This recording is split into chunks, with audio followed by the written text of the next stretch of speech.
Anthony Mackie. What's up? What's up, man? Anyone that's walking out of that movie right now wants to ask you one thing. That final scene. Wow. Yeah. You know, you taking on the role now of Cap. Does it feel like someone else's role? You know, when we went into it, we realized the gravity and the magnitude of that moment. You know, it sends Steve off right. I'm home. Now you're Cap. I didn't even know it was happening. We were at his house, and he goes, "You excited?"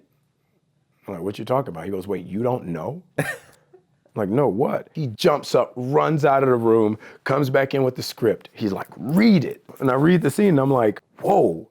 He goes, "Yes!" We cried, we drank, we laughed. It became this thing. I'm very happy that I got that moment with Chris for him to not only pass me the shield, but tell me what was happening in the script. What I wanted the audience to come away from and stress that Steve got the ability to go and spend his life with Peggy Carter. So we're catching Steve at the end of the life that he wanted to live. He found that happiness that Tony was telling him about. What was going through your head at that moment when you take the shield on board? I mean, for you, Anthony Mackie, a guy in the biggest movie possibly of all time. It means a lot for my sons to be able to see Captain America as a black dude. For sure. That means a lot to me. Yeah. And for me to be that dude to my sons. You know, so that thank you, that moment was not just about, hey, we're acting. It was more of a thing.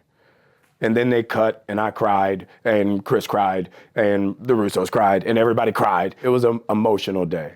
It kind of feels personal. What does that mean for the character now that, you know, Sam is Captain Sam? Like, what do we even call him? Like, what's the deal?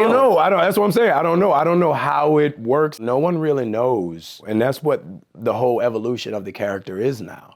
You know, how does he make that transition? What I didn't want was for me to get the shield from Cap, and then the next movie I show up and you just see me in some pimped out suit with a shield. If you're gonna fight a war, you gotta wear a uniform. I know that the Russos shoot kind of chronologically. They like doing that. You know, so therefore your scene with Cap at the very end marks a bigger picture for everybody else. Yeah. What was emotion like on that final day? The big thing for us, the emotional day, was the funeral, because everybody was there. And we all realized that scene was marking a whole nother event in cinematic history when that little reef floated out in the river. It was just amazing to be able to stand on set and be like, yo, that's Michael Douglas. That's Michael Douglas. Say what's up to Michael Douglas. No. Say what's up to Michael Douglas. Yo, introduce me to Michelle Pfeiffer. What? Introduce me to Michelle Pfeiffer. That's the one. That's the one, yeah. So we go up. Hey, Miss Pfeiffer. Hey, how's it going? It's dope. Can I take a picture, please? It's me. We're getting a TV series spin-off from the MCU. Talk to me about Falcon and Winter Soldier. What I'm guessing, Bucky and I going off on a whirlwind adventure to save the world and find life after Captain America. Why all the secrecy? Why not just tell us? What do you think it is about your character and Bucky, played by Sebastian Stan, that they noticed as something special to take it in the direction of a TV show? Our relationship is a TV show. We're like the odd couple. That's our real relationship. We literally just sit around and prank each other and make fun of each other all day. Like when we were shooting the bug scene, we're getting out of the bug and he's in the back seat. So I jump out, I lock the door, and I close the door. He's locked in the bug, and everybody's like, where's Sebastian? Where? He just couldn't get out. Can you move your seat up? No.